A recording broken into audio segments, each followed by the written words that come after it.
नमस्कार मु रुद्र प्रकाश दास बारिपदा दास मशरूम कौच ओडिशा रे जो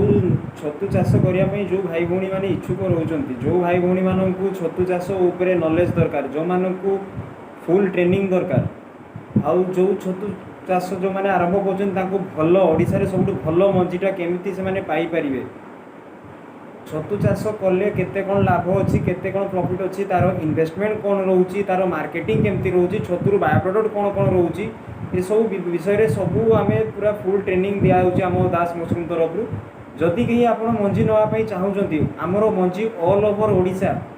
एंटायर ओडिशा ता बाद आपणकर झारखंड रायपुर इंटरस्टेट को भी आमर मंजी सप्लाई रोची तो जदि जो मैंने ट्रेनिंग नापी चाहूँगी कि मंजी नापी चाहूँगी आप सीधा सख मो सहित जोगाजोग करूँ इनकेस जदि कौ चाषी जदि फेलियर होती मशरूम प्रोजेक्ट रे जो मैंने फेलियर भी होती से मो सहित जोगाजोग करूँ कौटी आपंकर भूल रही कौटी आपको कौन कले आप भल प्रोडक्शन पाइपर ये सब बाबद आप मो सहित जोगाजोग कले मुझे पूरा सीधा सड़क ट्रेनिंग दे पारि एवं जो मानू जो जगार मंजी न पहुँचा कथा आज्ञा से जगह को आज्ञा मु बारिपदारू मंजी केमती सुलभ मूल्य रे ऑल ओवर ओडिशा चाषी मैंने केमती मंजी पाइपर मुझे सबूर भी व्यवस्था करी आशा करुँची 2022 रे आपण मैंने छतु चाष करी किसी उन्नति करूँ ठीक अच्छे।